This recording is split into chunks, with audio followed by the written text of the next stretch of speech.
Halo selamat siang Tribuners, Anda sedang menyaksikan live update tribunnews.com Kamis 24 Juni 2021 bersama saya Siska Mawaski. Kami akan menyajikan informasi terkini dari sejumlah daerah di Indonesia yang akan disampaikan langsung oleh reporter kami di lapangan. Selengkapnya hanya di live update. Kita awali berita pertama dari Bitung.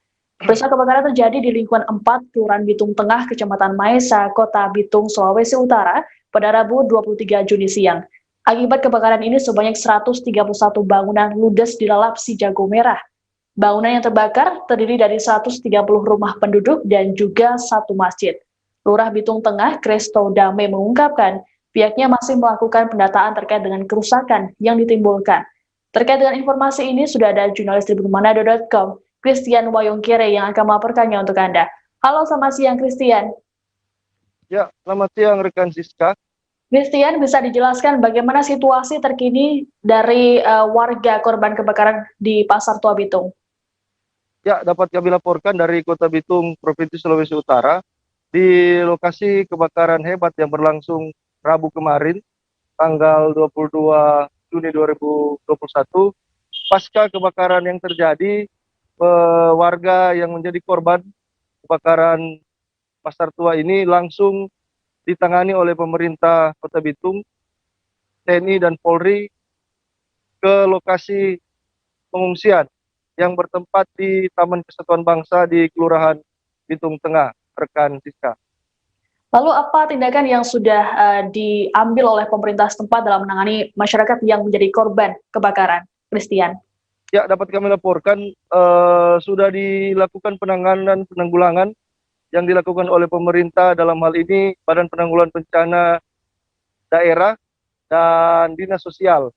Untuk Badan Penanggulangan Bencana sendiri melakukan evakuasi korban atau masyarakat yang jumlahnya sudah mencapai seratusan jiwa ke lokasi pengungsian yang dibagi 3 titik.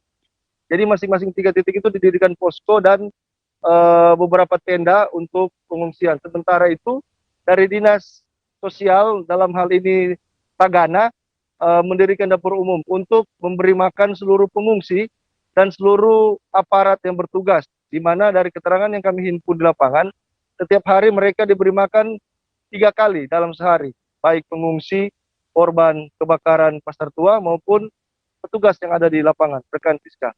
Christian, lalu apakah sudah ada laporan terkait dengan korban jiwa ataupun korban luka dalam peristiwa ini? Baik, rekan Siska dan Tribuners, hingga saat ini dapat kami sampaikan dari lokasi kebakaran dan informasi yang kami rangkum dari pihak pemerintah setempat, belum ada korban jiwa dari peristiwa kebakaran ini.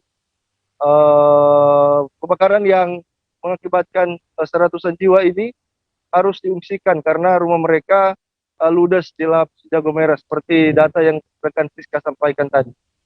Lalu bantuan yang sudah disalurkan ke posko-posko apa saja, Christian? Jadi untuk bantuan mulai tadi malam pasca kejadian terjadi sudah ada dari pihak-pihak dari masyarakat dan dari berbagai instansi vertikal maupun pemerintahan dan tim penggerak PKK juga, anggota DPRD, serta institusi lainnya, baik vertikal maupun horizontal di lingkungan pemerintah Kota Bitung dan BUMN dan BUMD sudah memberikan bantuan seperti pakaian layak pakai, makanan siap saji, air mineral, air minum, mie instan, dan peralatan lainnya, termasuk dengan memberikan atau membagikan masker kepada masyarakat korban kebakaran Pasar Tua, rekan Siska. Baik Tribuners, Wali Kota Bitung Maurice Mantiri juga sempat memberikan pernyataan terkait dengan kejadian ini. Berikut wawancaranya. Kita mengalami hal ini di tengah pandemi COVID. Jadi upaya ini upaya gotong royong semua. Tapi terima kasih semua aparat Forkopimda telah turun langsung sehingga memudahkan. Dengan situasi ini sebenarnya akan angin kencang, tapi karena turun semua Forkopimda otomatis bisa saling membantukan. Pemerintah daerah juga, kabupaten kota yang di seputaran sudah datang juga. Karena itu pasti kita akan mampu menyelesaikan ini. Kan mungkin ada informasi dikit, kira-kira berapa rumah yang mungkin? Kita sementara pendataan sementara. Kalau perkiraan awal ya sekitar itu paling 50-an ada. Bantuan sendiri nanti dari pemerintah, Pak? Sudah ada prosedur, sudah ada aturannya, sudah jelas. Tadi sosial jelas toh? DP aturan main sudah ada. Pak, ada keluhan dari masyarakat keterlambatan pemadaman, Pak, respon pemerintah Kota Bitung? Kalau ini kan karena situasi, jadi lokasinya kan memang padat, tidak terlambat. Kalau terlambat tidak terlambat. Tapi karena memang akses dia harus menuju ke pusat itu yang tidak bisa mobil masuk, itu dikategorikan terlambat. Apalagi tadi situasi angin barat daya cukup kuat, nah, karena itulah. Tapi kan kita sudah jelas tahu di daerah ini ada programnya nanti pemerintah toh. Jadi itu solusinya. Karena kalau perumahan yang padat, tidak ada jalan akses masuk, itu jadi hambatan. Tapi ke depan kan kita lagi mengurangi lokasi-lokasi yang tidak bisa diakses.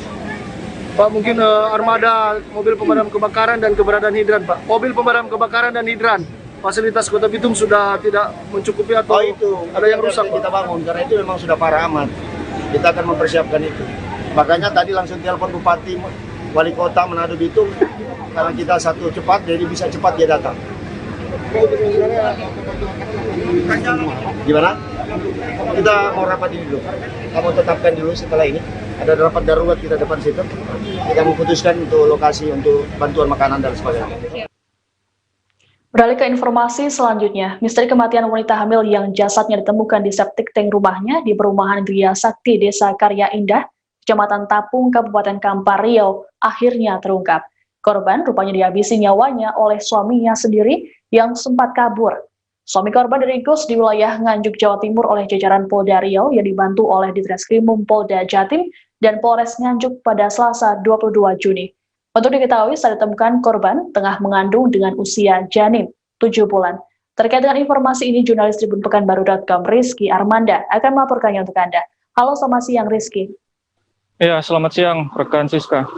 Rizky, bisa dijelaskan bagaimana kronologi penangkapan dari pelaku? Ya, baik Tribuners, dapat saya laporkan bahwa akhirnya pihak kepolisian berhasil menangkap pelaku pembunuhan dari Siti Hamidah, 32 tahun, yang mayatnya ditemukan di lubang bekas galian septic tank di wilayah Kabupaten Kampar beberapa waktu lalu. Pelakunya tak lain ternyata adalah suaminya sendiri yang bernama Alek Iskandar Putra, 28 tahun. Alek mengubur jasad Siti di dalam lubang tersebut pada 21 Mei 2021 lalu.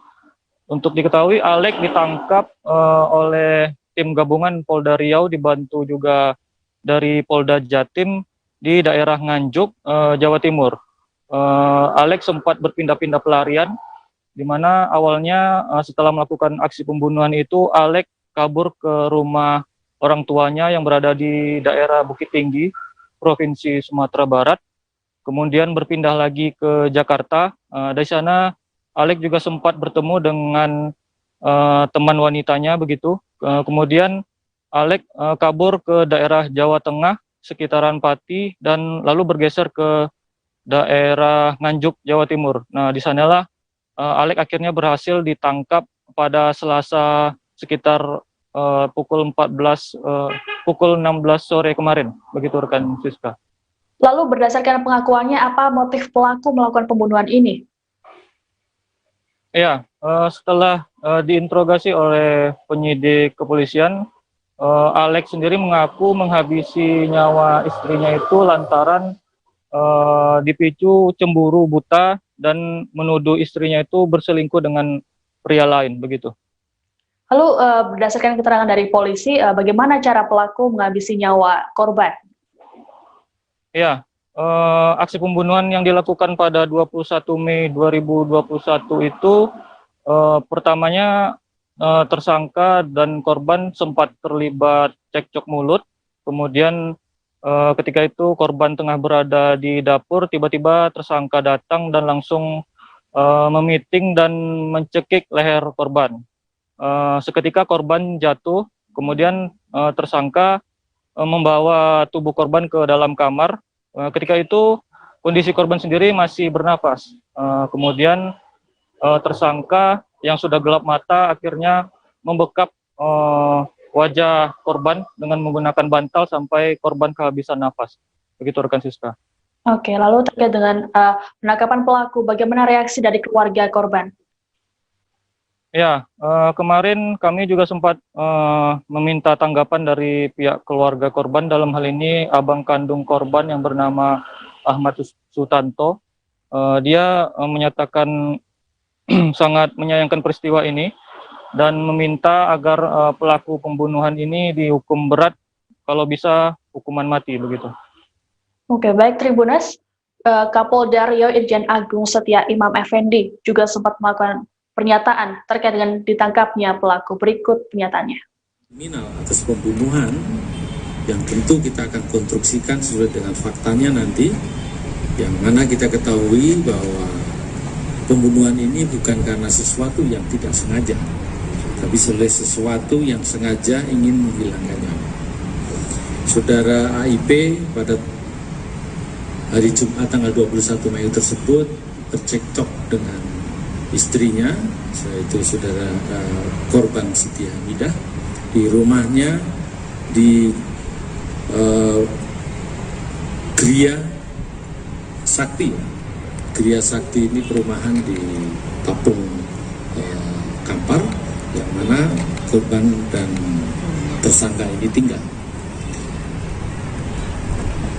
Dimulai dari jam 12 siang, kedua orang ini bercekcok, di mana dua anaknya juga ada di dalam rumah, yang kemudian pada jam 12 lebih itu kemudian sampailah pada titik untuk kemudian terjadi apa disebut dengan rangkaian pembunuhan ini. Rangkaian pembunuhan ini diawali ketika si korban ada di dapur dan kemudian tersangka mencekik dan memiting dan mencekik sehingga kemudian korban jatuh dan tidak sadarkan diri. Beralih ke informasi selanjutnya, vaksinasi massal digelar oleh TNI di Terminal Penumpang Pelabuhan Tanjung Emas, Semarang, Jawa Tengah pada Kamis 24 Juni. Kegiatan ini turut dipantau langsung oleh Kasal Laksamana TNI Yudo Margono dan Kakor Sabara Irjen Pol Nanang Avianto. Menurut Yudo Margono, kegiatan ini merupakan program pemerintah yakni 1 juta vaksinasi. Rencananya, kegiatan serupa juga akan digelar di sejumlah pelabuhan nasional lainnya, seperti Tanjung Priok di Jakarta Utara dan Tanjung Perak di Surabaya. Terkait dengan informasi ini, jurnalis tribunjateng.com Rahdian Trijoko Pamungkas akan melaporkannya untuk Anda. Halo, selamat siang Rahdian. Halo Rahdian. Baik, rekan Siska. Rahdian, bisa dijelaskan siapa saja sasaran vaksinasi di Pelabuhan Tanjung Emas ini? Sasaran vaksinasi di Pelabuhan Tanjung Mas ini adalah pekerja yang berada di Pelabuhan Tanjung Mas. Mereka sudah didaftarkan oleh masing-masing instansinya di kawasan Pelabuhan Tanjung Mas. Seperti itu, Siska. Dan selain itu, sopir-sopir angkutan yang ada di Pelabuhan Tanjung Mas ini bertujuan untuk memutus mata rantai COVID-19. Begitu juga vaksinasi juga diperuntukkan untuk pekerja yang ada di kapal. Betul, Siska. Oke, lalu berapa target vaksinasi ini, Radian?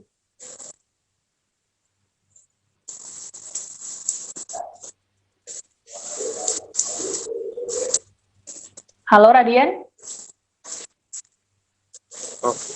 Target sasaran vaksinasi ini dari pihak TNI mau menargetkan 2.000 orang untuk mendapatkan vaksinasi. Selanjutnya, setelah para pekerja ini nanti akan dilanjutkan ke warganya. Tidak hanya berhenti di sini aja vaksinasi. Vaksinasi akan dilanjutkan oleh Kepala Kantor Kesehatan Pelabuhan yang sudah diadakan selama seminggu ini. Itu, Siska. Oke, lalu siapa saja vaksinator yang terlibat dalam program ini, Radian? Ya, vaksinator yang terlibat dalam program ini dari TNI Polri maupun dari Kantor Kesehatan Pelabuhan Tanjung Mas Semarang. Itu, Siska. Lalu selain untuk memutus mata rantai penyebaran COVID-19, adakah tujuan lain dari program vaksinasi ini, Radian?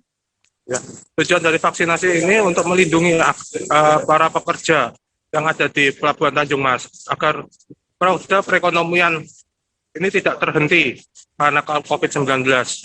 Seperti itu, Siska. Lalu bagaimana sistem untuk mendapatkan vaksinasi ini, Radian? Ya, baik Siska. Untuk mendapatkan vaksinasi ini, para pekerja ini sudah didaftarkan oleh pihak instansi.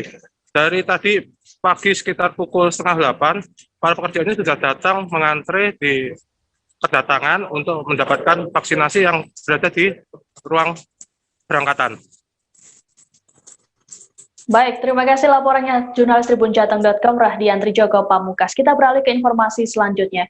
Pihak Dinas Sosial Kota Pangkal Pinang, Bangka Belitung memulangkan sebanyak 10 pekerja seks komersial atau PSK ke kampung halamannya di Jawa Barat. Para PSK tersebut sebelumnya terjaring razia oleh aparat gabungan pada pekan lalu. Langkah ini sekaligus sebagai komitmen pemerintah Kota Pangkal Pinang dalam menertibkan lokalisasi di wilayah tersebut. Meski begitu, rupanya para PSK tersebut sempat menolak untuk dipulangkan. Terkait dengan informasi ini, jurnalis bangkapos.com, Andini, akan melaporkannya untuk Anda. Halo, selamat siang, Andini. Selamat siang, Siska. Andini, Ya, izin saya melaporkan. Andini, bisa dijelaskan terkait dengan pemulangan para PSK? Oke, baik Siska, saya Andini dari Bangka melaporkan.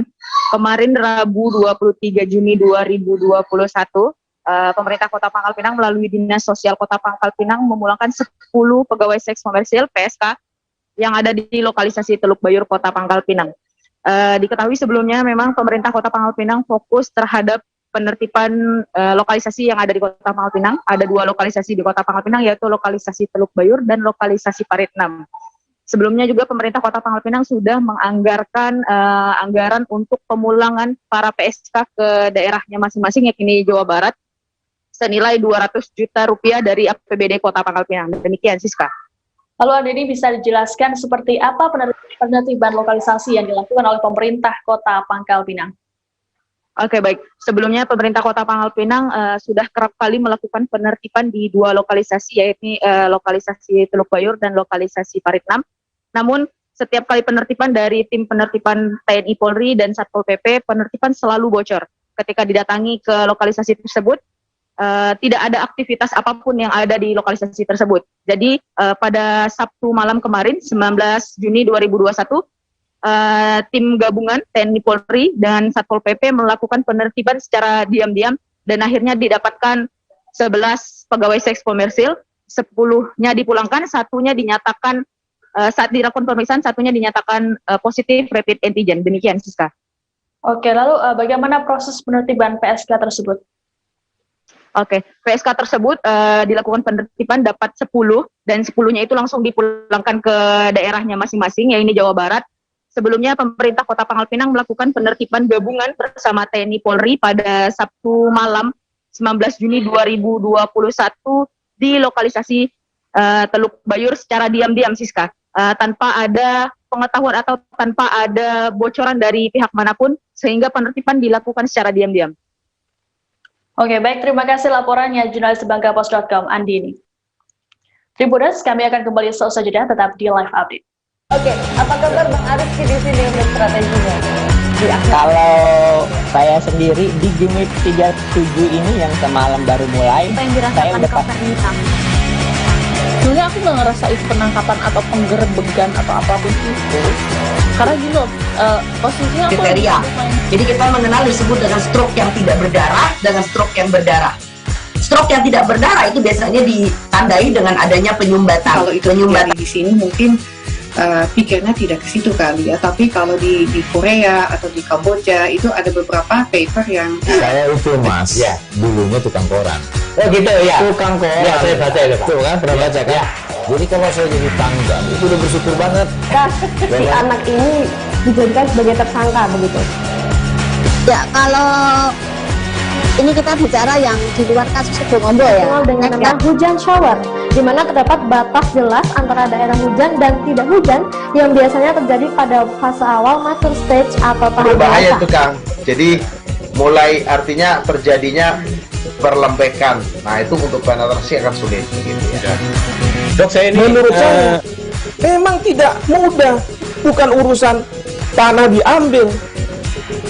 Kalau misalnya Amerika Serikat sekarang, Rasulullah mengatakan dalam sebuah hadis bahwa berpuasa di 6 hari Syawal itu. Oke, apa kabar Bang Arif di sini untuk strateginya? Kalau saya sendiri di game week 37 ini yang semalam baru mulai, Apa yang saya dirasakan udah Kapten Hitam?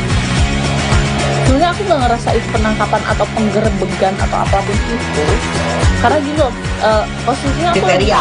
Jadi kita mengenal disebut dengan stroke yang tidak berdarah dengan stroke yang berdarah. Stroke yang tidak berdarah itu biasanya ditandai dengan adanya penyumbatan. Kalau itu terjadi di sini mungkin pikirnya tidak ke situ kali ya, tapi kalau di Korea atau di Kamboja itu ada beberapa paper yang Saya itu mas, ya dulunya tukang koran.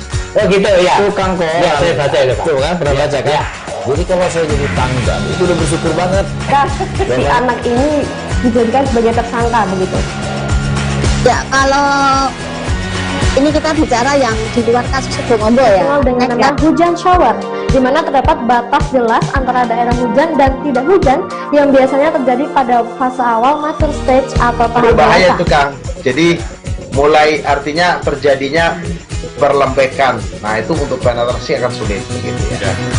Dok, saya ini menurut saya memang tidak mudah, bukan urusan tanah diambil. Kalau misalnya Amerika Serikat sekarang, Rasulullah mengatakan dalam sebuah hadis bahwa berpuasa di 6 hari Syawal itu. Oke, apa kabar Bang Arif di sini untuk strateginya? Kalau saya sendiri di game week 37 ini yang semalam baru mulai, Apa yang saya dirasakan udah Kapten Hitam? sebenarnya aku nggak ngerasain penangkapan atau penggerebegan atau apapun itu, karena gini loh, posisinya aku Kriteria. Jadi kita mengenal disebut dengan stroke yang tidak berdarah dengan stroke yang berdarah.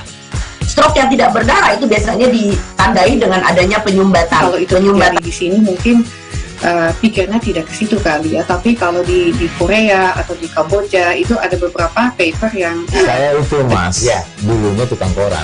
Oh gitu ya. Tukang koran. Ya, saya baca itu Pak. Tuh kan, pernah baca kan? Ya. Jadi kalau saya jadi tangga, itu udah bersyukur banget. Si anak ini dijadikan sebagai tersangka begitu. Ya, kalau ini kita bicara yang di luar kasus Sebongombo ya. Dengan nama hujan shower, di mana terdapat batas jelas antara daerah hujan dan tidak hujan yang biasanya terjadi pada fase awal mature stage atau tahap Berbahaya dewasa. itu Kang. Jadi mulai artinya terjadinya perlempekan. Nah itu untuk penetrasi akan sulit gitu ya. Dok, saya ini menurut saya memang tidak mudah, bukan urusan tanah diambil. Kalau misalnya Amerika Serikat sekarang, Rasulullah mengatakan dalam sebuah hadis bahwa berpuasa di 6 hari Syawal itu. Oke, apa kabar Bang Arif di sini untuk strateginya?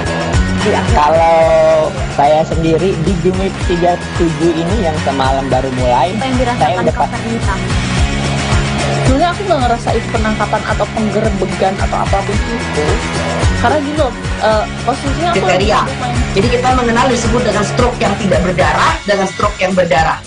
Stroke yang tidak berdarah itu biasanya ditandai dengan adanya penyumbatan. kalau itu terjadi di sini mungkin pikirnya tidak ke situ kali ya, tapi kalau di Korea atau di Kamboja itu ada beberapa paper yang Saya itu mas, ya dulunya tukang koran. Oh gitu ya. Tukang koran. Ya, saya baca itu Pak. Tuh kan, pernah baca kan? Ya.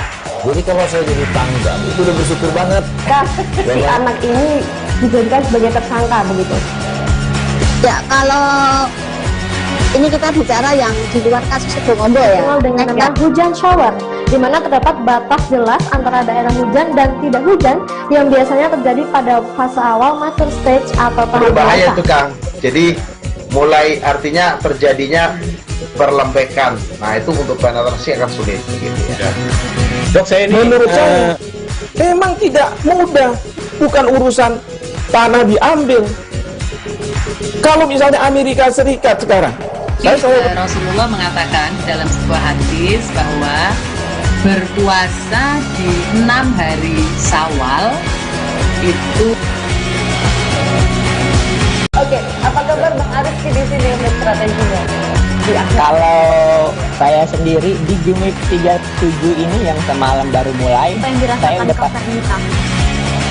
sebenarnya aku nggak ngerasa itu penangkapan atau penggerebegan atau apapun itu, karena gini loh, posisinya aku kriteria.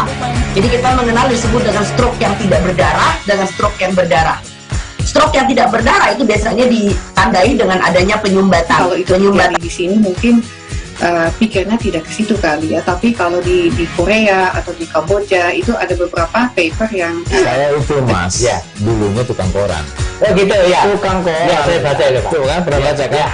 Jadi kalau saya jadi pangdam, itu udah bersyukur banget. Si anak ini dijadikan sebagai tersangka begitu. Ya, kalau ini kita bicara yang di luar kasus Situbondo ya. Dengan nama hujan shower, di mana terdapat batas jelas antara daerah hujan dan tidak hujan yang biasanya terjadi pada fase awal master stage atau tahap Berbahaya dewasa. tuh Kang. Jadi mulai artinya terjadinya perlempekan. Nah itu untuk penetrasi akan sulit gitu ya. Dok, saya ini menurut saya memang tidak mudah, bukan urusan tanah diambil. Kalau misalnya Amerika Serikat sekarang, Rasulullah Terima kasih Tribuners, Anda masih menyaksikan live update. Kita beralih ke informasi selanjutnya. Kasus COVID-19 yang melonjak di Kabupaten Ende, Nusa Tenggara Timur juga diikuti dengan peningkatan angka kematian. Dilaporkan terdapat 5 pasien meninggal dalam 10 hari terakhir. Sekda Ende Agustinus G. Ngaso mengungkapkan, hingga kini total sudah ada 17 orang meninggal karena COVID-19. Dikhawatirkan kasus COVID-19 akan semakin melonjak apabila protokol kesehatan tidak disiplin diterapkan. Terkait dengan informasi ini, jurnalis poskupang.com Oris Goti akan melaporkannya untuk Anda. Halo, selamat siang Oris. Halo, selamat siang. Oris, bisa dijelaskan bagaimana kondisi terkini di Ende terkait dengan kasus kematian yang meningkat tersebut? Benar, saat ini kasus COVID di Kabupaten Ende tengah meningkat. Perlu saya laporkan bahwa saat ini ada penambahan 1 kasus baru, yakni ada tambahan 1 kasus meninggal dunia tadi sekitar pukul 9 waktu Indonesia Tengah. Berdasarkan informasi yang saya himpun dari Direktris RUSUD Ende, Dr. Dewi Aris Lestari menyebutkan bahwa pasien yang meninggal tersebut adalah berprofesi sebagai seorang ibu rumah tangga, berusia 65 tahun, warga Kelurahan Rewarangga, dan saat ini tengah dilakukan tracing di seputar wilayah tetangga dan RT sekitar. Lalu jumlah total kasus COVID di Kabupaten Ende mencapai 1.108. Saat ini posisi yang positif mencapai 130, yang sembuh 961, dan yang meninggal dunia ditambah dengan pagi tadi yang meninggal menjadi 18 orang. Sekian. Oke. Oris, lalu bisa dijelaskan apa penyebab pelonjaknya kasus COVID-19 di Ende dalam 10 hari terakhir ini? Lonjakan tertinggi terjadi pada 18 Juni ya. 18 Juni ada dari sebelumnya 71 kasus, ada peningkatan 59 kasus hingga menjadi 130 kasus. Berdasarkan keterangan yang disampaikan oleh Sekda Ende Agustinus Ngaso menyebutkan bahwa lonjakan ini terjadi akibat mobilisasi keluar masuk orang dari luar daerah maupun sebaliknya, lalu transmisi lokal dan juga warga yang tidak taat protokol kesehatan. Sekian. Lalu apa langkah yang diambil pemerintah terkait dengan lonjakan kasus ini, Oris? Pada 22 Juni 2021, pemerintah Kabupaten Ende telah mengeluarkan edaran untuk menegaskan penerapan PPKM, pemberlakuan pembatasan kegiatan masyarakat. Dan itu sudah mulai diberlakukan, di mana melibatkan pihak aparat TNI dan Polri untuk melakukan penertiban, khususnya penertiban pembatasan jam malam, di mana aktivitas warga di pasar maupun di toko-toko dibatasi sampai dengan pukul jam 9 malam. Sekian. Adakah kebijakan khusus yang diambil pemerintah untuk menekan lonjakan kasus ini? Secara khusus pemerintah Kabupaten Ende akan memperketat keluar masuk orang ke wilayah Kabupaten Ende, di mana di bandara dan pintu masuk laut maupun darat akan dilakukan rapid antigen secara random. Jika ditemukan ada yang positif COVID-19, maka akan dikarantina secara terpusat di tempat yang sudah disediakan, yakni di rumah jabatan Bupati ND. Sekian. Baik, Tribuners, jurnalis kami juga sempat melakukan wawancara dengan Sekda ND sekaligus Wakil Ketua Satgas ND Agustinus Gengasu. Berikut wawancaranya. Banyak dari ASN yang kena. Saya ambil contoh ya, tenaga kesehatan yang kena. Ada beberapa puskesmas sempat tutup. Karena tenaga kesehatannya kena. Saya ambil contoh di Maurole. Maurole itu posisi hari ini itu 8 tenaga kesehatan positif COVID. Nah, kalau kita ambil kebijakan hanya sepihak, tidak bisa. Dia harus ambil seluruh, karena mereka pasti sudah berhubungan dengan keluarganya yang di kota, atau segala macam, ada yang tinggal di kota. Nah, ini yang kita perlu antisipasi penyebarannya. Dan kenapa kita harus antisipasi? Karena masyarakat itu menilai kalau misalnya pemerintah sih bisa kumpul-kumpul, oh kami yang disuruh dilarang. Nah, sekarang kita harus menunjukkan, nah pemerintah duluan nih, kami tunjuk teladan. Kamu harus ikut gitu. Kami sudah mulai duluan nih. Gitu, itu maksudnya begitu. Kabupaten ND dalam 1 bulan terakhir nih naik. Apa nih? COVID? Iya. Satu kali jalan COVID. Nah, kalau COVID itu yang pertama, kalau kita lihat dari yang data yang ada, maka ada yang kena pelaku perjalanan, ada yang kena transmisi lokal. Nah, faktor penyebabnya orang tidak taat prokes. Tidak taat prokes. Tergantung dia situasinya di mana, apakah dia di tempat-tempat publik, apakah di rumah, apakah di tempat pesta, atau di tempat keramaian yang lainnya. Dengan melihat situasi yang ada, Pak Sekda, masih banyak warga tidak taat prokes, pemberlakuan jam malam juga sering dilanggar, termasuk dengan kegiatan-kegiatan yang menghimpun banyak orang. Bagaimana Pak Sekda dengan aktivitas seperti ini? Yang pasti surat edaran itu sudah ditetapkan bahwa dia berlaku hanya sampai jam 9 malam ya, semua aktivitas. Kemudian tidak ada pesta-pesta. Kemudian diatur semua tata cara dalam berkumpul. Dia harus maksimum 50% dari kapasitas ruangan. Kemudian termasuk pegawai pun diatur jam kerja, dia kerja dari rumah atau dia tetap masuk kerja tapi dibagi shift. 50% shift pagi, 50% shift siang, atau dia hari ini 50%, besok 50%. Yang pasti pekerjaan harus selesai. Khusus kepala-kepala tidak boleh, karena dia tidak ada tuh di dalam dia ruangan tuh ada pegawai lain, hanya dia sendiri. Beralih ke informasi selanjutnya, sebanyak 5 dari ratusan karyawan pabrik pulpen di Desa Caracas, Kecamatan Cilimus, Kuningan, Jawa Barat, positif terpapar COVID-19. Terkait hal ini, pihak perusahaan telah menyediakan tempat isolasi bagi kelimanya. Bukannya itu terkait penanganan pasien, pihak perusahaan juga telah menyediakan tempat isolasi. Manajemen pabrik juga telah berkoordinasi dengan tim medis puskesmas setempat.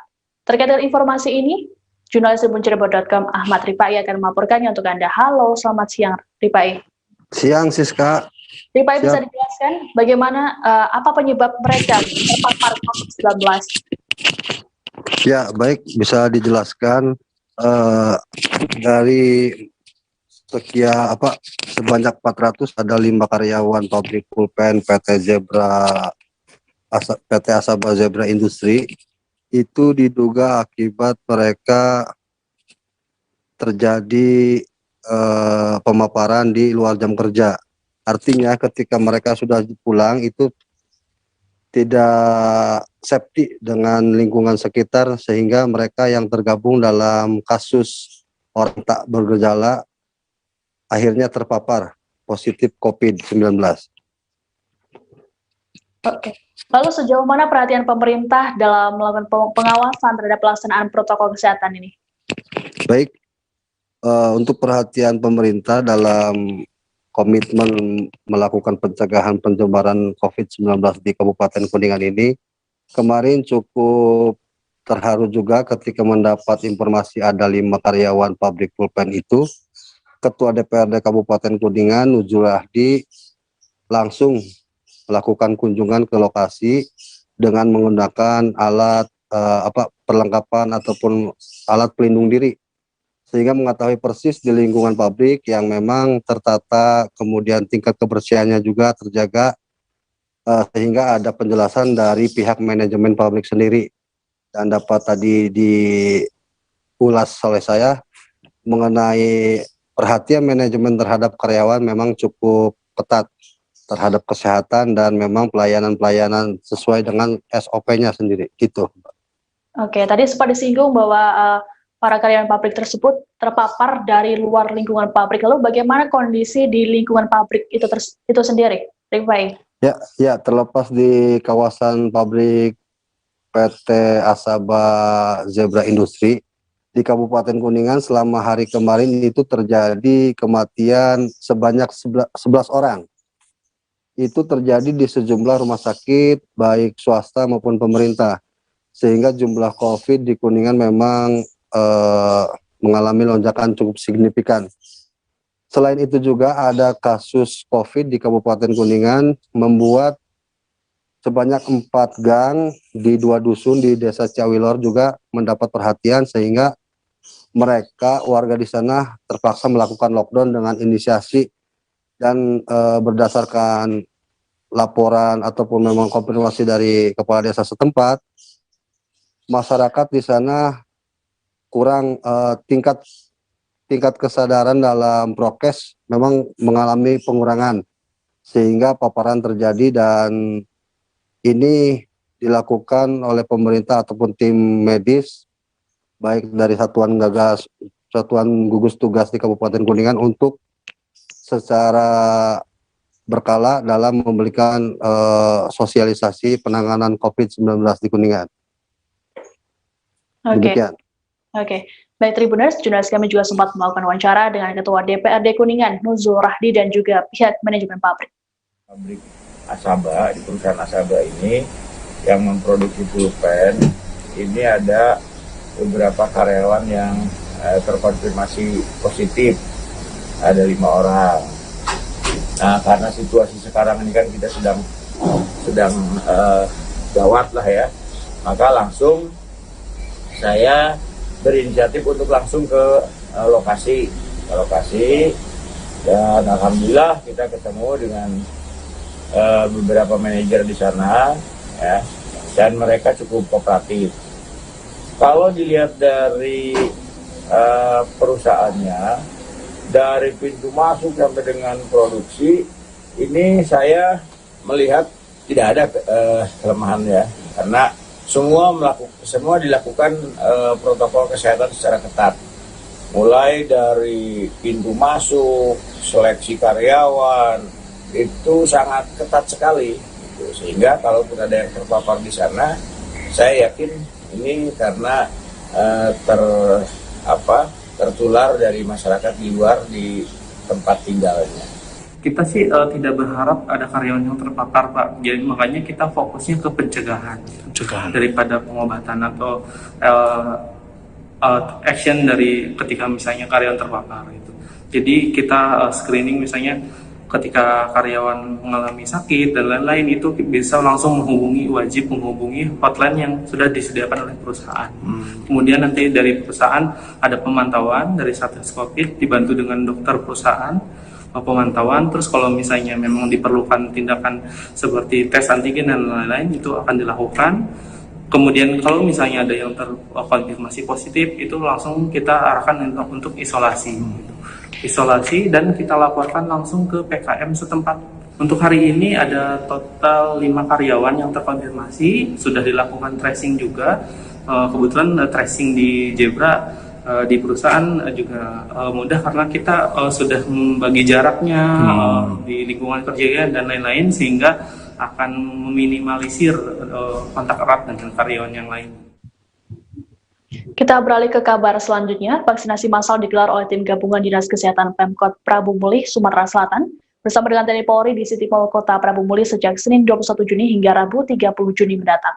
Demi mempercepat proses vaksinasi, tim gabungan juga melakukan jemput bola di setiap kelurahan atau desa di Kota Prabu Mulih. Bagi lansia akan diberikan kemudahan terkait dengan proses vaksinasi, yakni dengan menghubungi nomor layanan sehingga nantinya petugas akan datang ke rumah untuk memberikan vaksin. Terkait informasi ini, sudah ada jurnalis tribunssumsel.com, Edison, yang akan melaporkannya untuk Anda. Halo, selamat siang Edison. Selamat siang Mbak Siska. Edison, bisa dijelaskan terkait dengan pelayanan vaksin yang bisa langsung datang ke rumah ini?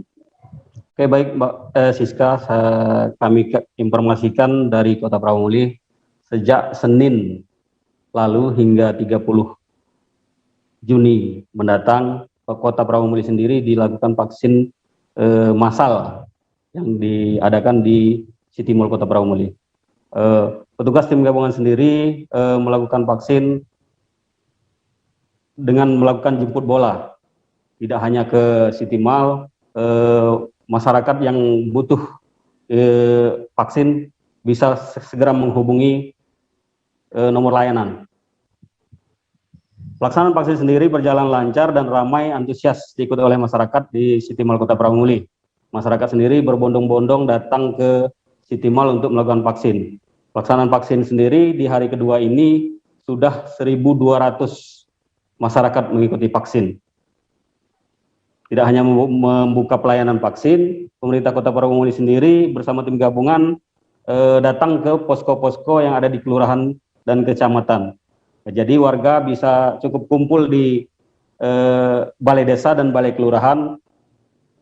Tim petugas kesehatan yang akan datang ke tempat tersebut untuk melakukan vaksin. Sementara untuk lansia, keluarga lansia bisa menghubungi petugas kesehatan, maka petugas kesehatan akan datang ke rumah untuk melakukan vaksin. Oke. Lalu, Edison, terkait dengan pelayanan tim medis yang bisa datang ke rumah untuk vaksinasi, bagaimana mekanismenya? Apakah dipungut biaya? Dapat kami informasikan bahwa pemerintah Kota Prawamuli sendiri sejak tahun 2019 lalu melakukan pelayanan melalui 119. Jadi masyarakat yang sakit bisa langsung menghubungi. Terkait itu, karena pandemi, pelayanan sempat di stop.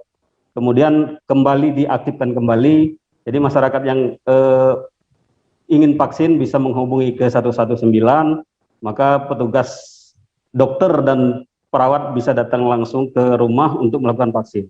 Ini tidak hanya untuk vaksinasi, jadi program pemerintah Kota Prawamuli ini sudah sejak lama melayani masyarakat yang sakit, cukup menghubungi nomor yang ada, nanti akan berikan pelayanan kesehatan, dan ini gratis tanpa dipungut biaya. Oke, lalu untuk diketahui Kota Prawamuli juga menerapkan pemberlakuan pembatasan kegiatan masyarakat atau PPKM. Lalu seperti apa pelaksanaannya, Edison? Benar sekali, rekan Siska, Kota Prawamuli juga melakukan PPKM, khususnya pembatasan di jam malam, kegiatan masyarakat di jam malam. Jadi pemerintah Kota Prawamuli bersama tim gabungan TNI Polri dan petugas Satpol PP membatasi tempat-tempat usaha itu buka sampai pukul 21.00. Jadi kalau misalnya ada usaha yang masih buka dan ramai, maka akan dibubarkan. Memang sejauh ini belum ada yang diberikan sanksi, demikian rekan Siska. Baik, Tribuners, jurnalis kami juga sempat melakukan wawancara dengan Wali Kota Prawamuli Ridho Yahya dan juga Kapolres Prawamuli AKBP Siswandi. Berikut wawancaranya.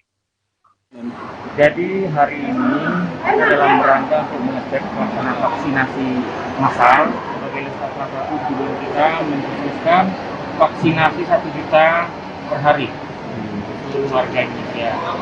Alhamdulillah ini masyarakat antusias datang sendiri. Memang perlu kita mengajak-ajak dan sebagainya. Kita lihat sendiri, ramai. Ya, kendalanya itu tadi bagaimana cara menarik sebenarnya. Tapi alhamdulillah mereka dengan spontanitas bisa datang. Kalau kita hitung itu, hari Senin itu 600, City Mall 300, Paskes yang ada di sini 15 Paskes bisa mencapai 600. Dan hari ini sama juga, berarti udah 1.200 vaksin. Bagi warga Prawamuli ini kan kita mulai tanggal 1 Juni sampai dengan 10 Juni. Jadi silakan warga Prawamuli, apa membeda vaksinnya silakan. Dan juga alhamdulillah sebagian besar sudah tervaksin. Tapi sarana sudah vaksinasi kalau sakit hubungi nomor telepon tadi. Jangan cengeng gue tidak ke rumah sakit.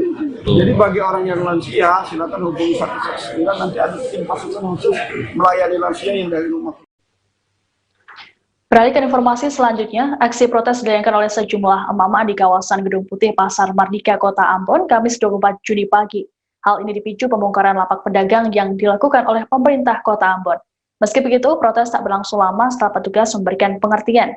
Setidaknya ada 700 lapak yang telah dikosongkan pedagang dalam 2 pekan terakhir. Pembongkaran dilakukan untuk proses revitalisasi pasar.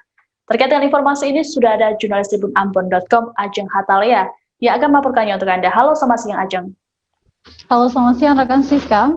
Ajeng, bisa dijelaskan terkait dengan aksi protes yang dilakukan oleh sejumlah emak-emak tersebut? Baik, Siska dan Tribuners, dapat kami laporkan sekitar pukul 7.00 waktu Indonesia Timur pagi tadi, para pedagang di Pasar Mardika menggelar aksi protes dengan menggelar tikar di badan jalan Pasar Mardika. Diketahui aksi ini dilakukan karena para pedagang tidak setuju dengan pembongkaran yang dilakukan oleh pemerintah Kota Ambon pagi tadi. Dan aksi ini dilakukan dengan menggunakan karton bekas seperti itu yang digelar di badan jalan dan sempat membuat jalanan padat dan macet seketika, dan mengundang juga antusiasme dari para pengunjung pasar, dan beberapa dari mereka sempat mengabadikan momen ketika para emak-emak ini melakukan aksi tiduran selonjoran di badan jalan dengan menggunakan bekas karton tadi. Lalu apa saja tuntutan yang mereka sampaikan, Ajeng? Iya, dari data yang kami himpun di lapangan, para ibu-ibu ini tidak setuju dengan aksi pembongkaran pasar yang dilakukan oleh pemerintah Kota Ambon. Dalam hal ini Dinas Perindustrian dan Perdagangan Kota Ambon. Meski sempat menolak, namun aksi pembongkaran ini kemudian dilakukan oleh pemerintah Kota Ambon tanpa ada penolakan dari para pedagang yang ada di Gedung Putih. Lalu seperti apa proses jalannya pembongkaran lapak oleh para petugas, Ajeng? Baik, pantauan kami di lapangan sekitar pukul 8.00 waktu Indonesia Timur, pemerintah Kota Ambon dalam hal ini Dinas Perindustrian dan Perdagangan Kota Ambon, serta Satuan Polisi Pamung Praja dan juga didampingi oleh petugas keamanan dari TNI Polri, mendatangi kawasan Gedung Putih Pasar Mardika untuk membongkar lapak yang ada di kawasan Gedung Putih Pasar Mardika ini. Nah, awalnya para pedagang menolak dengan melakukan aksi di sisi kanan atau sisi bagian depan Gedung Putih ini. Namun di sisi lain para pedagang hanya dapat menyaksikan lapak mereka dibongkar oleh para petugas. Beberapa dari mereka bahkan sempat menyelamatkan sisa barang mereka seperti material yang memungkinkan untuk bisa digunakan kembali. Meskipun aksi ini diprotes oleh sebagian besar para pedagang, namun sebelumnya para pemerintah telah mengeluarkan surat pemberitahuan untuk segera mengosongkan dan membersihkan dagangan para pelapak agar di tanggal 24 tepatnya hari ini dilakukan pembongkaran tersebut. Oke, lalu total berapa banyak tempat yang dibongkar, Ajeng? Dari data yang kami himpun, Dinas Perindustrian dan Perdagangan Kota Ambon mencatat setidaknya di Gedung Putih terdapat 700 lapak, namun yang digunakan sekitar 680 lapak yang kemudian sudah dikosongkan melalui surat pemberitahuan yang dilayangkan oleh pemerintah Kota Ambon, yakni surat edaran kelima untuk segera mengosongkan kawasan tersebut. Namun di luar daripada Gedung Putih ini ada sekitar ratusan lapak yang kemudian dibongkar oleh petugas pemerintah dalam hal ini. Oke, terkait dengan pembongkaran pasar ini, apakah pemerintah Kota Ambon juga menyediakan tempat untuk merelokasi para pedagang? Baik, jauh sebelum pembongkaran ini dilakukan, pemerintah telah menyiapkan setidaknya 3 lokasi untuk merelokasikan para pedagang yang ada di Pasar Mardika ini. Di antaranya Pasar Apung yang tentunya masih berada di kawasan Pasar Mardika, kemudian Pasar Oleh-Oleh yang berada di kawasan Tantui Kota Ambon, dan yang ketiga itu Pasar Transit Paso yang berada di kawasan Negeri Paso. Nah, untuk para pelapak yang ada di sekitar kawasan Gedung Putih ini, mereka akan dipindahkan di Pasar Transit Paso, yang mana ini memicu protes dari mereka karena lokasi pasar yang jauh dengan pusat kota. Mereka sangat mengkhawatirkan kalau nanti pindah di Pasar Transit Paso ini akan terjadi penurunan pada angka pembelian di pasar tersebut, karena tidak memungkinkan untuk para pedagang ini semuanya akan pindah ke Transit Paso tadi. Sedangkan 680 pelapak yang ada di Gedung Putih ini akan direlokasikan di Pasar Apung, dan dari informasi yang kami himpun, para pedagang ini telah menyetujui dengan angka sekitar 3 juta rupiah untuk membayar harga masuk di Pasar Apung, Siska. Oke, lalu berapa lama estimasi waktu pengerjaan dari gedung baru ini?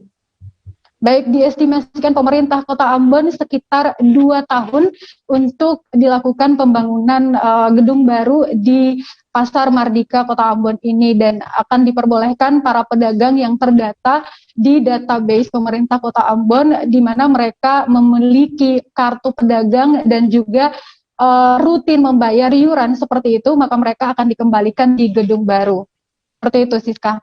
Oke, baik Tribuners, jurnalis kami juga sempat melakukan wawancara dengan Kepala Dinas Perdagangan Kota Ambon, Sir John Slarmanet. Berikut wawancaranya.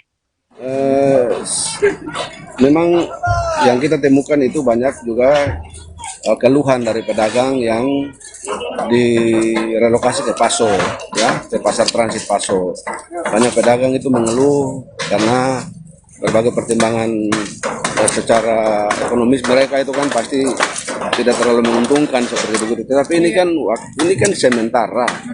Ini kita relokasi sementara sambil pembangunan gedung pasar baru ini harus segera dimulai. Dan yang paling utama adalah pedagang yang direlokasi itu sudah terdaftar sebagai pedagang di database yang akan kita tata lagi setelah gedung ini dibangun dan disiapkan, seperti gitu ya. Estimasi waktu untuk pembangunan gedung ini berapa lama, Pak? Kalau sesuai dengan informasi dari secara teknis itu ada di Dinas PU ya, tetapi ini kan dia direncanakan itu dalam 24 bulan, 2 tahun kurang lebih. 2 tahun kurang lebih? Iya, kalau dimulai dari sekarang berarti tinggal dihitung saja ya. Baik, siap. Oke. Siapa saja yang nanti memasuki gedung baru nantinya, Pak? Yang pasti diperuntukkan untuk para pedagang yang betul-betul terdaftar sebagai pedagang yang memiliki identitas yang kita sudah verifikasi datanya secara jelas dan dengan kartu pedagang serta dia punya kewajiban pembayaran retribusinya jelas. Kita sudah mengambil identitas KTP-nya, kita sudah mengambil fotonya, sehingga diharapkan kalau misalnya yang nanti menempati pedagang yang akan menempati gedung baru ini itu betul-betul identitas yang sudah kita peroleh, ya, tidak ada lagi yang nanti katanya ada orang lain yang menggantikan untuk itu. Karena ini kan diperuntukkan untuk pedagang yang betul-betul adalah pedagang yang beraktivitas di gedung dan di sekitar. Kami akan kembali setelah jeda, tetap di live update. Oke, apa kabar Bang Arief di sini untuk strateginya? Kalau saya sendiri di Gimik 37 ini yang semalam baru mulai, saya udah Sebenarnya aku nggak ngerasain penangkapan atau penggerbegan atau apapun itu, karena gini loh, posisinya aku kriteria. Jadi kita mengenal disebut dengan stroke yang tidak berdarah dengan stroke yang berdarah. Stroke yang tidak berdarah itu biasanya ditandai dengan adanya penyumbatan. Kalau itu terjadi di sini mungkin pikirnya tidak ke situ kali ya, tapi kalau di Korea atau di Kamboja itu ada beberapa paper yang saya itu Mas, ya, dulunya tukang koran. Oh gitu ya, Tukang koran. Ya, saya baca itu, Pak. Tuh kan, pernah baca kan? Ya. Jadi kalau saya jadi pangdam itu udah bersyukur banget. Si anak ini dijadikan sebagai tersangka begitu. Ya, kalau ini kita bicara yang di luar kasus Sebongombo ya, dengan nama hujan shower, di mana terdapat batas jelas antara daerah hujan dan tidak hujan yang biasanya terjadi pada fase awal master stage atau tahap berbahaya biasa. itu Kang. Jadi mulai artinya terjadinya perlembekan. Nah itu untuk penetrasi akan sulit gitu ya. Dok, saya ini menurut saya memang tidak mudah, bukan urusan tanah diambil. Kalau misalnya Amerika Serikat sekarang, Rasulullah mengatakan dalam sebuah hadis bahwa berpuasa di 6 hari Syawal itu. Oke, apa kabar Bang Arief di sini untuk strateginya? Kalau saya sendiri di Gimik 37 ini yang semalam baru mulai, saya udah Sebenarnya aku nggak ngerasain penangkapan atau penggerbegan atau apapun itu, karena gini loh, posisinya aku kriteria. Jadi kita mengenal disebut dengan stroke yang tidak berdarah dengan stroke yang berdarah. Stroke yang tidak berdarah itu biasanya ditandai dengan adanya penyumbatan. Kalau itu terjadi di sini mungkin pikirnya tidak ke situ kali ya, tapi kalau di Korea atau di Kamboja itu ada beberapa paper yang saya itu Mas, ya, dulunya tukang koran. Oh gitu ya, Tukang koran. Ya, saya baca itu, Pak. Tuh kan, pernah baca kan? Ya. Jadi kalau saya jadi pangdam itu udah bersyukur banget. Si anak ini dijadikan sebagai tersangka begitu. Ya, kalau Ini kita bicara yang di luar kasus Sebong Ombo ya. Dengan nama hujan shower, di mana terdapat batas jelas antara daerah hujan dan tidak hujan yang biasanya terjadi pada fase awal mature stage atau tahap Berbahaya dewasa. itu Kang. Jadi mulai artinya terjadinya perlembekan. Nah itu untuk penetrasi akan sulit begitu ya. Dok, saya ini menurut saya memang tidak mudah, bukan urusan tanah diambil. Kalau misalnya Amerika Serikat sekarang, Rasulullah mengatakan dalam sebuah hadis bahwa berpuasa di 6 hari Syawal itu. Oke, apa kabar Bang Arif di sini untuk strateginya? Kalau saya sendiri di Gimik 37 ini yang semalam baru mulai, saya udah Sebenarnya aku nggak ngerasa itu penangkapan atau penggerbegan atau apapun itu, karena gini loh, posisinya aku Kriteria. Jadi kita mengenal disebut dengan stroke yang tidak berdarah dengan stroke yang berdarah. Stroke yang tidak berdarah itu biasanya ditandai dengan adanya penyumbatan. Kalau itu terjadi di sini mungkin pikirnya tidak ke situ kali ya, tapi kalau di Korea atau di Kamboja itu ada beberapa paper yang Saya itu Mas, ya dulunya tukang koran. Oh gitu ya. Tukang koran. Jadi kalau saya jadi pangdam itu udah bersyukur banget. Si anak ini dijadikan sebagai tersangka begitu. Ya, kalau ini kita bicara yang di luar kasus Sebong Ombo ya. Dengan nama hujan shower, di mana terdapat batas jelas antara daerah hujan dan tidak hujan yang biasanya terjadi pada fase awal mature stage atau tahap Berbahaya dewasa. itu Kang. Jadi mulai artinya terjadinya perlembekan. Nah itu untuk penetrasi akan sulit begitu ya. Dok, saya ini menurut saya memang tidak mudah. Diri di Gimik 37 ini yang semalam baru mulai, saya udah Sebenarnya aku nggak ngerasa itu penangkapan atau penggerbegan. Terima kasih Anda masih menyaksikan program Live Update. Kita beralih ke kabar selanjutnya. Sriwijaya FC kini tengah fokus untuk turnamen Piala Wali Kota Solo yang akan berlangsung pada Rabu 30 Juni mendatang. Terkait hal ini, pelatih Sriwijaya FC Neil Maizar mengatakan pihaknya membatalkan 2 laga uji coba di Bandung, Jawa Barat. Sebelumnya Sriwijaya FC juga telah bertanding dengan Persib Bandung dengan skor akhir 0 sama. Saat ini Laskar Wongkito tersebut tengah berupaya bangkit agar dapat lolos ke Liga 1. Terkait dengan informasi ini, sudah ada jurnalis Tribuku.com, Abdul Hafiz yang akan melaporkannya untuk Anda. Halo, selamat siang Hafiz. Halo Siska. Hafiz, bisa dijelaskan bagaimana persiapan dari Sriwijaya FC yang akan menghadapi tim Rans Cilegon FC pada turnamen Wali Kota Solo? Ya, pada dasarnya dari tim Sriwijaya FC merasa, halo, kami ulangi, tim Sriwijaya FC merasa sangat senang bisa mendapat kesempatan untuk bisa tampil di turnamen Piala Wali Kota Solo. Ya, tim Sriwijaya FC sendiri sudah mempersiapkan untuk melawan tim Rans Cilegon FC yang akan pertandingannya hari Rabu tanggal 30 Juni 2021 pukul 3 sore. Ya. Tim Sriwijaya FC sendiri dari Coach Neil Maizar, pelatih Sriwijaya FC sendiri sudah menyiapkan materi pemainnya. Meski demikian, Coach Neil Maizar masih tetap memuji dari tim Ran, karena tim Ran ini sendiri dikenal memiliki pelatih yang handal, pelatih senior, Coach Banur Bambang Nurdiansa, yang memiliki materi yang luar biasa sekali. Di sana ada pemain-pemain senior, pemain-pemain muda juga ada. Antara lain pemain senior itu ada pemain naturalisasi, itu strikernya Christian Gonzalez dan Samsir Alam. Oke, lalu terkait dengan turnamen Piala Wali Kota Solo, dikabarkan tim Sriwijaya FC juga membatalkan 2 agenda laga uji coba. Lalu bagaimana informasi lengkapnya, Hafiz? Iya, sebetulnya kemarin itu setelah pertandingan laga uji coba dengan Persib Bandung, Sriwijaya FC telah mengagendakan ada 2 laga uji coba Bandung, yakni yang pertama itu dengan tim dari tim PON Jawa Barat, dan ada 2 alternatif lagi, tim di Jawa Barat, PSKC dan satu lagi. Namun Coach Neil Maizar lebih memfokuskan untuk mengikuti. Oke. Lalu seperti diketahui kemarin juga sempat melakukan pertandingan dalam rangka latihan bersama dengan Persib Bandung dan hasilnya 0-0. Lalu bagaimana tanggapan dari Coach Neil Maizar, Hafiz? Ya, Coach Neil Maizar merasa puas ya, karena di sana itu ada pemain-pemain asing, ada 5 malahan pemain terbaiknya tim Persib Bandung. Ya, seperti kita ketahui tim Persib Bandung merupakan tim Liga 1, artinya kastanya lebih di atas dari Sriwijaya FC. Ya. Oke. Namun bisa kami jelaskan lagi. Namun terlihat dari solidnya tim Sriwijaya FC, semakin hari semakin bagus.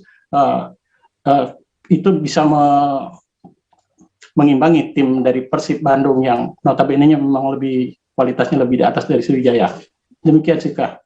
Oke, lalu apa agenda selanjutnya dari Sriwijaya FC menjelang turnamen Piala Wali Kota ini? Untuk hari ini itu pagi tadi tim Sriwijaya itu melakukan relaksasi dengan berendam di kolam air es, yang kemudian sore nanti ada latihan ringan itu recovery training, dan sore lanjut ke Solo untuk persiapan turnamen Piala Wali Kota Solo. Demikian Siska. Oke, lalu Hafiz, bagaimana pandangan dari Coach Neil Maizar melihat kematangan persiapan tim dalam menghadapi kompetisi Liga 2? Apa masih ada yang perlu diperbaiki? Ya, Coach Neil sempat mengatakan bahwa sebetulnya tim ini untuk persiapan kompetisi sesungguhnya Liga 2 itu masih baru 75%. Akan tetapi untuk itulah tim ini akan selalu diperbaiki baik lini per lini. Demikian Siska. Oke, baik Tribuners. Jurnalis kami juga sempat melakukan wawancara dengan Kapten tim Sriwijaya FC dan juga Coach Neil Maizar. Berikut wawancaranya. Media online. Jadi kenapa kita mau cari Persib? Karena Persib buat kita adalah tim yang cukup bagus, cukup mempunyai fenomenal yang sangat luar biasa di sepak bola Indonesia, mempunyai pelatih yang bagus, pemain yang bagus, pemain yang bagus. Dan kita belajar di sini. Jadi pertandingan ini alhamdulillah sudah selesai, dan saya secara umum puas dengan kondisi pemain. Mudah-mudahan ke depan tim kita lebih bagus. Terima kasih. Kalau dari pemain sekarang mungkin apa yang bisa dipetik dari pertandingan ini? Ya pertama sih syukur ya, alhamdulillah kita bisa dapat kesempatan sama untuk coba sama tim Liga 1, ya, salah satu tim terbaik di Liga 1. Sebenarnya tujuan kita kesini ya kita untuk mengasah kemampuan apa yang sudah kita latih selama 2 bulan, dan saya rasa cocok kita lawan tim yang lebih baik dari kita kastanya untuk jadi pelajaran untuk kita persiapan ke Liga 6. Oke. Tanya dari teman persiapan Sriwijaya FC di turnamen Piala Wali Kota Solo. Ya, secara umum ya kebetulan agendanya kan di sini ada 2 uji coba lagi, tapi karena ada undangan dari Wali Kota Solo, jadi kita persiapan mungkin bisa maksimal, mungkin harga di sini karena 6 persiapan menghadapi Wali Kota Solo. Mudah-mudahan semuanya lancar dan mudah-mudahan kita mendapatkan hasil yang terbaik untuk Wali Kota Solo. Oke. Kalau pertanyaan dari saya, persiapan tim untuk Liga, karena saya lihat di materi tim pemainnya Coach Neil Maizar ini banyak pemain berpengalaman, pemain kelasnya Liga 1 lah. Ada Dedi, ada Skandar, ada Valentino Dalugu. Jadi persiapan kita secara umum cukup bagus ya, cuma kita mungkin baru 70% ya. Masih ada sekitar 20% lagi harus perbaiki dalam waktu dibuka 1 bulan ini. Mudah-mudahan ini dapat kita mengaplikasikan dalam penelitian. Dari segi teknik, taktik, mental, fisik harus kita perbaiki juga. Mudah-mudahan ini akan bisa dicapai dalam sisa waktu yang lama. Oke, terima kasih teman-teman. Ada lagi pertanyaan? Kekuatan Rans Cilegon di laga awal. Ya, Rans Cilegon cukup tim yang bagus, punya pengalaman, juga pelatih yang bagus. Saya tahu dengan pelatih Bung Nur yang biasa, geometrinya luar biasa, dia pengalaman, di sana pemain senior, ada pemain muda, dan timnya solid. Ya mudah-mudahan kita bisa berperan mengambil nanti di Piala. Tribuners, kita beralih ke kabar selanjutnya. Polisi disebut sudah menangkap pelaku penembakan yang menewaskan wartawan media online bernama Marcel Harahap. Terkait ini Kapolda Sumut Irjen Pol Panca Simanjuntak bertolak ke markas Kompi 2 Batalion B Satuan Brimob Polda Sumut Pematang Siantar pada Rabu 23 Juni sore. Untuk diketahui, kasus penembakan ini tengah menjadi sorotan utamanya di kalangan jurnalis. Marcel Harahap tewas setelah mengalami luka tembak di bagian paha saat berada di dalam mobil pada Sabtu 19 Juni. Terkait dengan informasi ini, sudah ada jurnalis tribunmedan.com, Alija Mahribi yang akan melaporkannya untuk Anda. Halo, selamat siang Alija. Halo Alija. Halo, selamat siang Siska. Alija, bisa dijelaskan bagaimana hasil dari kunjungan Kapolda Sumut ini? Ya, Kapolda Sumut Irjen Pol Panca Simanjuntak sore kemarin telah tiba ke Kompi 2 Brimob Pematang Siantar. Tujuan kedatangan dari Kapolda Sumut sendiri adalah untuk memantau jalannya penyelidikan terhadap aksi penembakan yang dilakukan terhadap jurnalis media online di Siantar. Kapolda sendiri datang disambut oleh Kapolres Siantar dan Kapolres Simalungun yang tergabung dalam tim pengungkapan kasus yang dibentuk oleh Kapolda. Nah, Kapolda menyampaikan ada progres yang bagus dalam pengungkapan kasus ini, di mana pelaku terhadap pelaku. Demikian, Siska. Oke, Alija, bisa dijelaskan apakah sudah ada penjelasan terkait pelaku penembakan terhadap Marcel? Pelaku penembakan terhadap Marcel sendiri sudah diamankan. Pelaku sendiri diamankan. Terkait identitasnya belum diketahui karena sesuai rencana di belakang saya, Kapolda Sumut bersama dengan Pangdam 1BB akan mengadakan konferensi pers lebih lanjut untuk mengungkap kasus ini. Di sini awak media sudah menunggu kedatangan Kapolda untuk menyampaikan penjelasan dan kronologi lengkap penembakan terhadap Marcel. Demikian, Siska.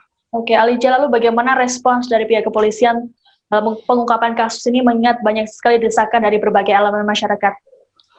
Kapolda Sumut merasa memohon dipercaya untuk mengungkap kasus ini. Kapolda meminta waktu dengan segera akan mengungkap kasus ini selama 1 hingga 2 hari ke depan. Nah, sesuai rencana Kapolda bersama Pangdam akan menyampaikan konferensi pers lebih lanjut di Mapolres Pematang Siantar terkait pembunuhan penembakan terhadap Marcel. Oke, baik. Demikian, Siska. Baik, Tribuners, jurnalis kami juga sempat melakukan wawancara dengan Kapolda Sumatera Utara terkait dengan kasus ini. Berikut wawancaranya. Mako Kompi di Siantar ini, saya mau melihat yang pertama kesiapan anak-anak saya dalam melaksanakan tugas. Ya, khususnya teman-teman yang sudah menangani penanganan kasus tindak pidana penembakan ya yang dialami oleh teman-teman media seperti itu. Bekerja, tim yang sudah saya bentuk bekerja sesuai dengan arahan dan harapan saya. Ya, dan mereka sampai saat ini masih bekerja untuk menuntaskan dan mengungkap perkara ini secara lengkap dan sempurna. Ya, teman-teman. Dari apa yang tadi saya cek semuanya teman-teman, nanti akan saya sampaikan dalam kesempatan berikutnya kepada teman-teman semuanya. Yang jelas sampai dengan hari ini progresnya cukup baik, ya, cukup memuaskan, dan saya hanya minta supaya lebih tuntas lagi teman-teman sekalian. Ya, pada kesempatan berikut nanti akan saya sampaikan hasilnya secara lengkap kepada teman-teman semuanya. Beralih ke informasi selanjutnya, pembangunan alun-alun Kota Bangli, Bali diketahui mulai berjalan. Diperkirakan proses ini akan memakan waktu selama 6 bulan ke depan. Sejumlah pejabat seperti Gubernur Bali Iwayan Koster, Bupati Bangli Sang Nyoman Sedana Arta, Wabu Bangli Iwayan Diar, serta Ketua DPRD Bangli Iketut Swastika hadir dalam peletakan batu pertama pada Kamis 24 Juni. Terkait dengan informasi ini sudah ada jurnalis tribunbali.com, Freddy Mercury yang akan melaporkannya untuk Anda. Halo, selamat siang Freddy. Selamat siang, Siska. Freddy, bisa dijelaskan apa tujuan pembangunan dari alun-alun Kota Bangli ini? Oh, terima kasih Siska. Untuk tujuan pembangunan dari alun-alun Kota Bangli ini utamanya adalah untuk menata Kota Bangli. Karena selama 20 tahun terakhir di wilayah Bangli ini lebih fokus untuk menata desa. Sehingga sekarang sudah saatnya untuk menata kota, menata wajah kota agar tidak kalah dengan kabupaten-kabupaten yang lainnya. Seperti itu Siska. Oke, lalu berapa anggaran total yang disiapkan oleh pemerintah Kota Bangli untuk pembangunan alun-alun ini? Untuk anggaran yang disiapkan oleh pemerintah Kabupaten Bangli berkisar 21 miliar lebih yang sumber anggarannya melalui APBD Bangli yang direfocusing dari APBD awal seperti itu. Oke, lalu fasilitas apa saja yang akan disediakan di alun-alun Kota Bangli nantinya, Freddy?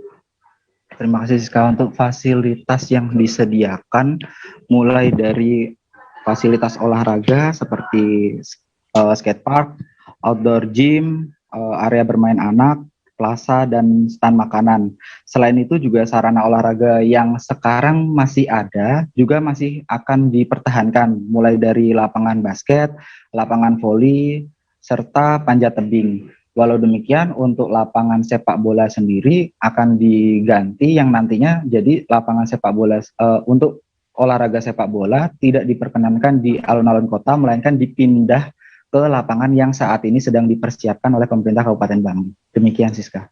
Oke, baik. Terima kasih laporannya, jurnalis tribunbali.com, Freddy Mercury. Ya, Tribunas, informasi tadi sekaligus menutup jumpa kita dalam live update kali ini. Terus saksikan live update berikutnya hanya di kanal tribunnews.com. Jangan lupa untuk terus disiplin menerapkan protokol kesehatan dimanapun Anda berada, demi kesehatan Anda dan juga keluarga. Saya Siska Mawaski, beserta kru yang petugas pamit undur diri. Terima kasih, dan sampai jumpa. Oke, apa kabar Bang Arif di sini untuk strateginya? Kalau saya sendiri di Gimik. Jangan lupa like, subscribe, dan share ya.